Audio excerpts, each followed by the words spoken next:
Hey guys, this is Coach Bill with Fat Loss Made Easy. Hope everybody's having a great day so far. Got my fat coffee today. Obviously this is my non-fasting day. I got caught off guard a little bit today. So what is today? Today is Friday. I should remember that. It's our date night every Friday night, and when if our twins don't have softball, every Friday night is our date night. We always look forward to that. So today, guys, the topic today is the good, the bad, and the ugly protein, or about ugly protein. And the reason why I brought this up is I'm sure you guys have heard me many times on my other videos talk about I'm on these group sites. I'm on 3 type 2 diabetic sites, and I'm on 4 or 5 intermittent and ketogenic diets group sites.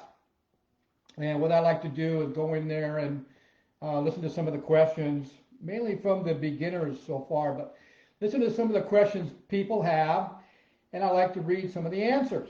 And recently I've been doing some answers myself, hoping to help out some of these people that have questions.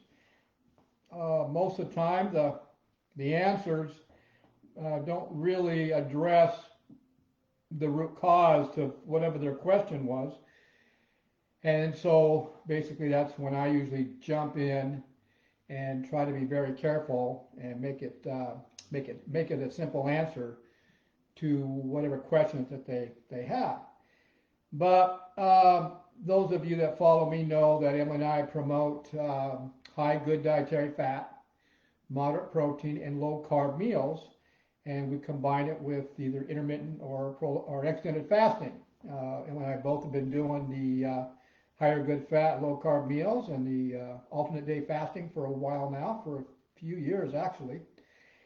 And obviously it works for us. And so what I've done is basically set up a platform to get my new online personal coaching clients started. And then as we monitor their blood glucose levels and we monitor their ketone levels, then we start adjusting the type of foods that basically work for them. The blood glucose and the ketone readings kind of give us an idea of where they are in their fat burning throughout the day. But guys, I've said this before in my last videos, the information that I'm going to talk about today will be in the description section of this video. When I download to YouTube, go to YouTube, you can go to YouTube, type in Bill Mabry, subscribe to it, or you can go to my group page, Fat Loss Made Easy. This video will be downloaded there also, and you can go to the descriptions and you can read the specific of the outline. Obviously, I'm not going to talk about everything. But let's go ahead and talk about the good, the bad, and the ugly when it comes to proteins. And what I'm seeing there is, especially in the keto groups, not so much in the intermittent fasting groups, but in the keto groups, a lot of the people have been coming on there saying their doctors or their health professionals are telling them that going on a high dietary fat and low carb diet is not healthy. And those of you that follow me know that I've done plenty of videos proving that science is saying that the opposite actually is the healthiest and easiest way to get in the best health of your life and to reverse insulin resistance, which is the root cause of the type 2 diabetic, and also to reverse obesity, or to help those out there that are looking to lose that belly fat or body fat, or are having a hard time getting that last 10 pounds off. And you guys know what the root cause is. The root cause of all these issues is what? It's the hormone known as insulin. And how is you going to reverse insulin? You got to stop eating multiple meals a day, and you got to stop eating starchy carbs. That's how you do it. You got to control that hormone in order to get the results you're looking for. So you've heard me talk about this many times. But the problem is that a lot of these health professionals and doctors aren't telling the whole story about the high good fat dietary, low carb diet, and they're telling them that it's a high protein diet. And you've heard me many times say it is not. It's completely the opposite. It is not a high protein diet. It also isn't a fad diet. It's been around for over 2,000 years. So let's get something straight here, right off the bat. It is not a high protein diet. Emily and I and most of my clients, once we're fat adapted and we found the structure or the meal plan that works for them, you're around 60 to 65% good dietary fat, 25 to 30% protein, and we're also at around 5% carbs, and all the carbs are coming from veggies. Now, what they're saying is, the reasoning they're saying this is not healthy for you, because the protein, the high protein is causing issue with the digestive tract and the kidneys because it's so hard to digest. And I have to look at that as they're not educated on the type of protein that we are promoting. So basically what they're saying is they are not telling the whole story.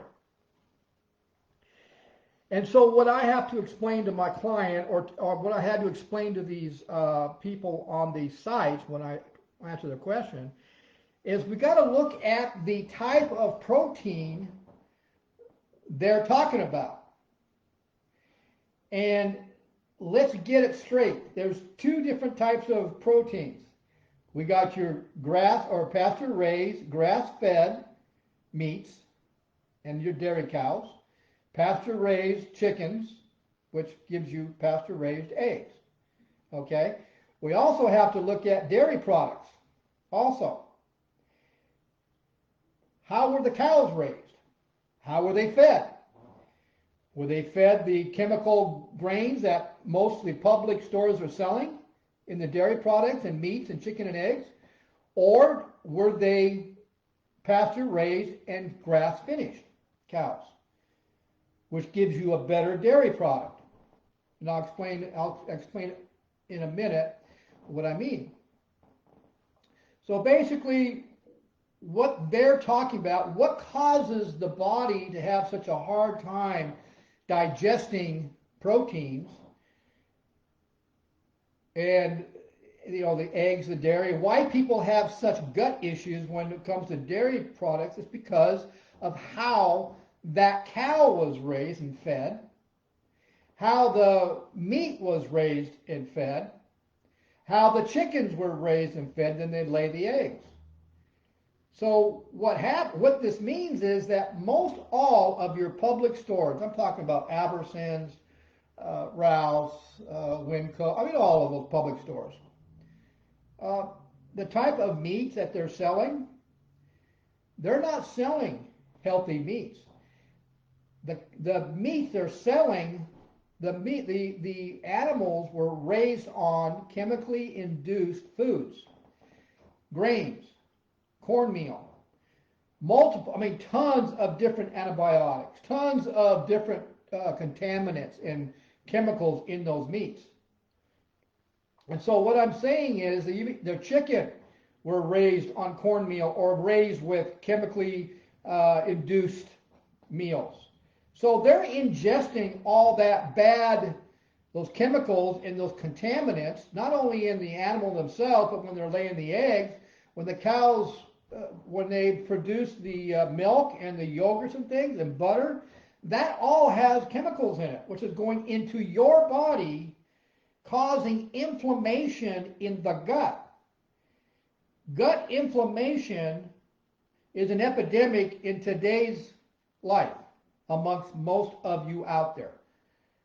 The ones that are gluten intolerant, the ones that are dairy intolerant, the ones that have diverticulitis. This is all gut activated by your lifestyle and the chemicals you're consuming. So how do we eliminate, or how do we reverse that gut issue? Well, you can do that. You can do that by just changing the types of foods you're eating. And when you're eating those foods, just like what we promote. We promote, like I said, we do the intermittent and alternate day fasting. Your digestive tract, guys, need time to rest. And if you're eating multiple meals and all those meals are contaminated, then what are you doing to your gut? What are you doing to your good gut bacteria? You're causing a major issue. Now you're causing issues with the digestive tract. Now do you see why your body is having such a hard time digesting proteins? The protein you're eating is contaminated. Your gut is sick, so your digestive tract is actually compromised. So you're not going to be digesting the food properly, which means your small intestines are not going to be assimilating or utilizing the nutrients from your food you're eating. And you're causing issues with your good gut bacteria. You've got more bad gut bacteria than you do good gut bacteria. So what is the outcome? Well, the outcome is you've got a sick gut and you're not digesting your food properly. And this is going on for years and years and years because you seem to feel that it's not an issue to be eating contaminated meats from your stores, consuming contaminated chicken and eggs, and drinking contaminated milk and dairy products, eating yogurt and butter. It's all, you've compromised your gut. 80% of your immune system is in your gut. So what do you think you've done to your immune system all these years? You've compromised it. It's so overran with environmental toxins, it is depressed. On the news in the last year, what have these doctors been talking about? People that on this COVID-19 and the ones that are having major issues, what do they keep bringing up? They keep bringing up depressed immune systems. Well, it's pretty simple, I think, to understand why is that. Why are so many people have a depressed immune system? It's what they're eating, what they're putting in their gut is causing the issue. So what do we got to do here? What do we need to know? What do we need to know? How are we going to eliminate this issue that these health professionals and these doctors are talking about, that this diet that I'm talking about, the high good fat, moderate protein, and low carb, is actually safe for you? Well, the first thing you have to do is you've got to get away from all that contaminated meat. It's just the way it is. There's no other way to get around it. They're not going to fix that. It's going to cost them too much money. So what we've been doing is we buy all of our meats from a place called ButcherBox. Now, it's butcherbox.com.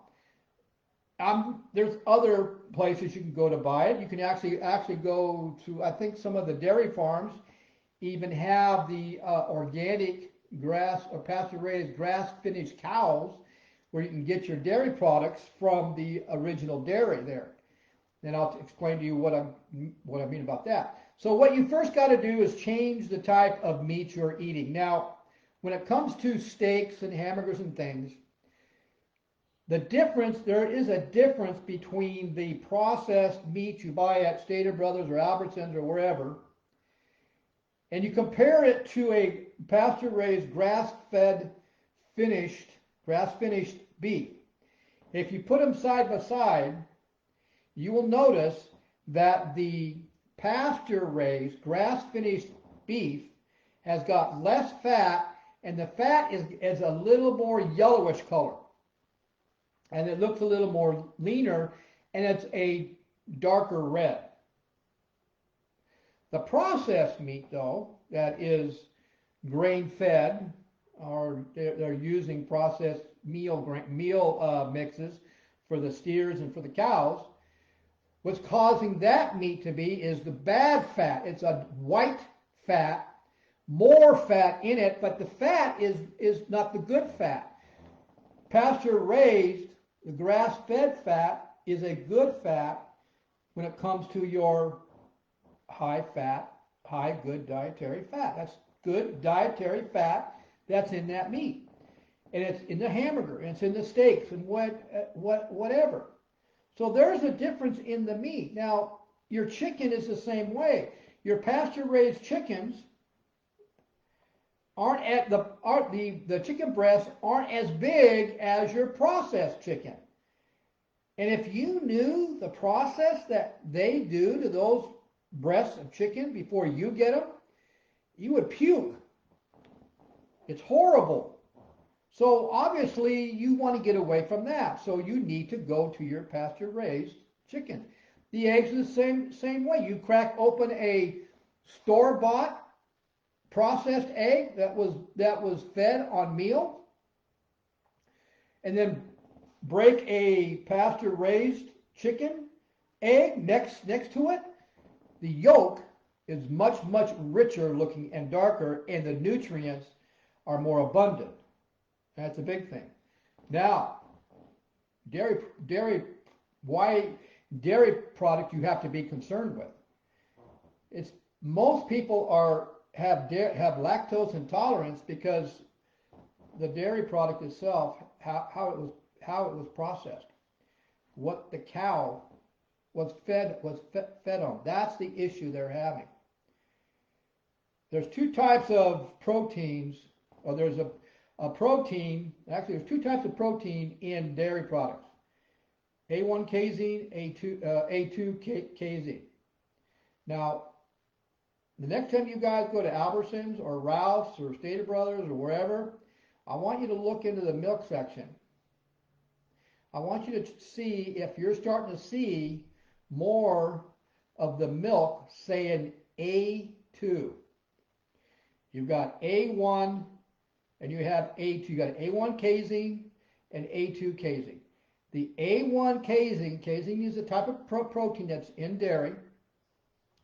That is the bad protein.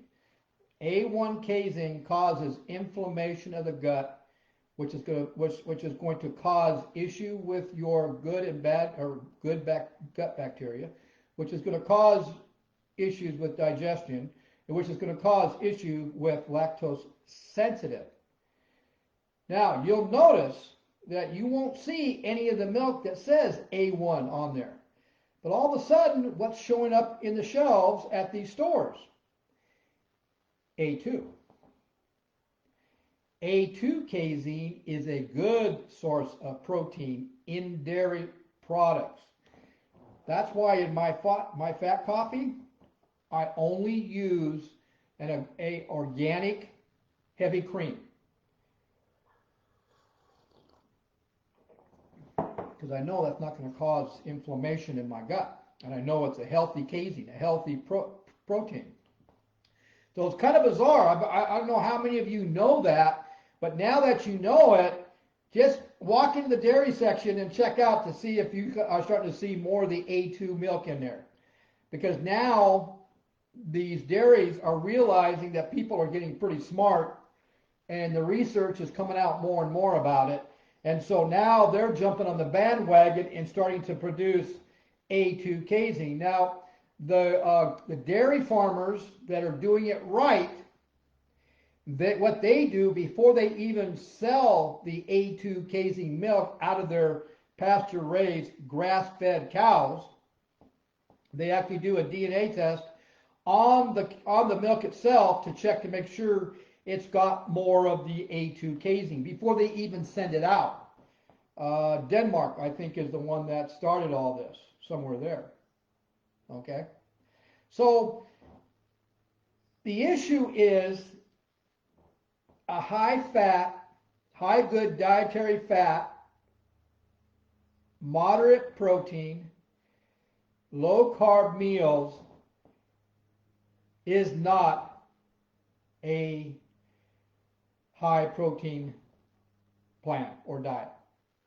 But we are promoting the pasture-raised, grass-fed meats that we all should be eating right now, and most of them you're going to have to buy. Now, what I do have to say, Albertsons, Ralph's, and all them, I'm noticing that in the shelves they're selling hamburger meat that does say pasture-raised, grass-finished. Those are good, we hope.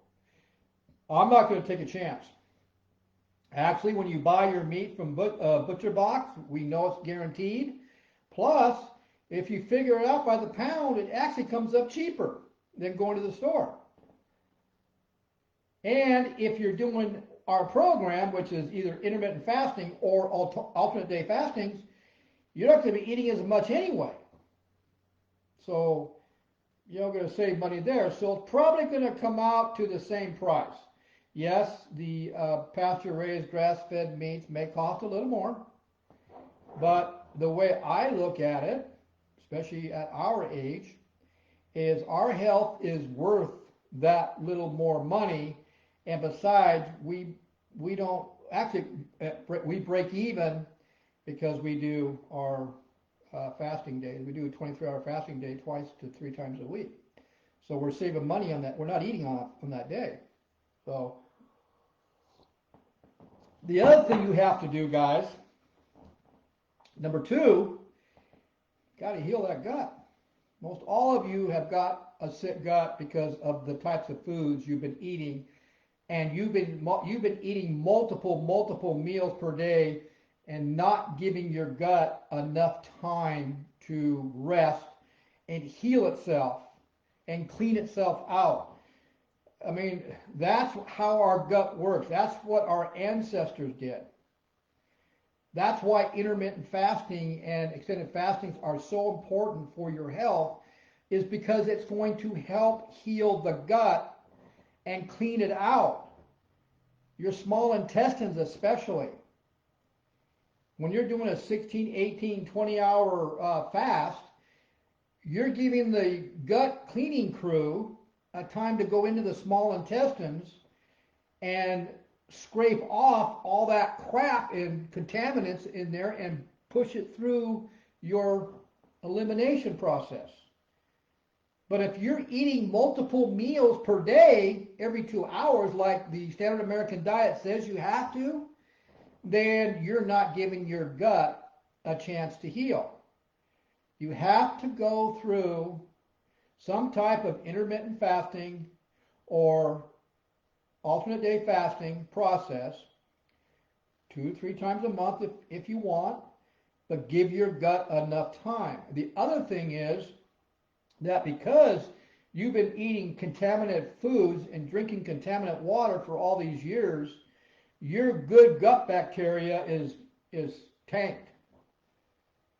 And because of the environmental toxins are getting worse and worse, I'm talking about the air and the water you drink, it's getting worse and worse every year. It's causing inflammation in the gut, which is killing off your good gut bacteria. So it's more important today to have a way to add healthy probiotics or good gut bacteria on a daily basis. What Emily and I've been doing for a few years now is we do homemade kefir, which is probably the #1 way to heal the gut, the simplest way to heal the gut. And because there's so much natural live probiotics, digestive enzymes, kefir is one of the best sources of getting massive amounts of all your B vitamins and minerals. And we do that every day. I'll do 10 to 16 ounces of kefir per day. We also do homemade kombucha. Now, kombucha is higher in digestive enzymes. Well, you need, because of the environmental toxins destroying the gut bacteria and destroying the gut, you need to add more good digestive enzymes, but it needs to be natural digestive enzymes. Now, there are some good supplements that you can buy, but for me personally, I would rather have the ones that are alive. because I know where they're coming from. We made them ourselves with organics. All the ingredients in our kombucha and kefir is all organic. So we know where it's coming from. Now, those of you that don't want to take the time or don't want to learn how to make it yourself, then there's a couple of supplements out there that we do recommend to our clients that you should be taking. Shan Stratton, who is the top trainer for most of the professional teams in the United States, he has probably one of the best probiotics and digestive enzymes out there. So that's what, if you cannot or do not want to take the time to make them yourself. Obviously, natural and alive is much better.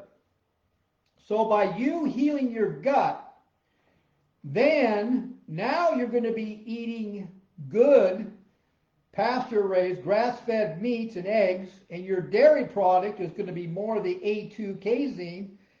How much easier will you be able to digest that 25 or 20 to 25% protein that you're eating per day?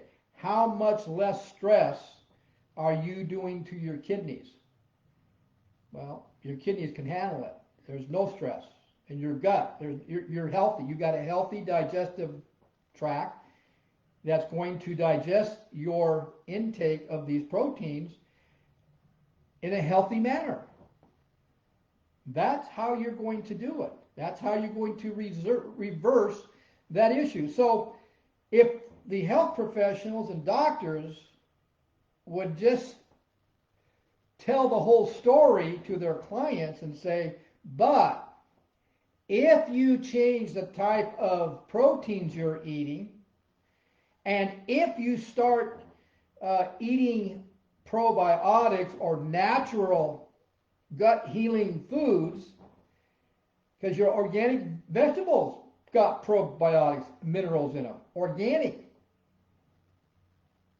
And you know, most all vegetables, even organic, will have a certain amount of chemicals on them because of the air, the environment, but at least it's less, and your body, your digestive system is designed to go after and destroy a certain amount of toxins that you do ingest. But if you're not following these procedures and eating the healthy stuff, then your gut is no way can keep up with it, and that's going to depress the immune system. So, like I said, guys, you might want to look into ButcherBox. Go to butcherbox.com. Check out what I'm talking about there. You know, it's your choice. I'm seeing, because I'm in the health profession myself, and I've been doing this for over 40 years. The gut issue is really, really, really getting bad. And nobody is really explaining that it can be reversed by just changing the types of foods you're eating and the time you're eating. So if this made sense to you guys, and you have any questions, message me at drinknatureswater@gmail.com. Or if you want to know more about our online personal coaching, message me at drinknatureswater@gmail.com. Go to my YouTube channel, type in Bill Mabry. I've got videos, different health videos on there. You can also go to my group page. I just posted a brand new fat burning recipe, cinnamon bread actually, and I posted that, and that's going to be in the download in the next hour or so, so it should be in there soon. So you can go to my Fat Loss Made Easy group page, check out some of my favorite fat burning recipes along with my my other videos also. And also, you can go to Amazon Kindle. I published a couple of books. Those of you that want to get ready for summertime, check that one out. You go ahead and purchase it. And those of you that want to know what I'm talking about, what is a high-fat, low-carb meal, There's a book in there for you on that one also. So you guys have a great day, and we'll talk to you guys at the next video. Have a good one. Bye.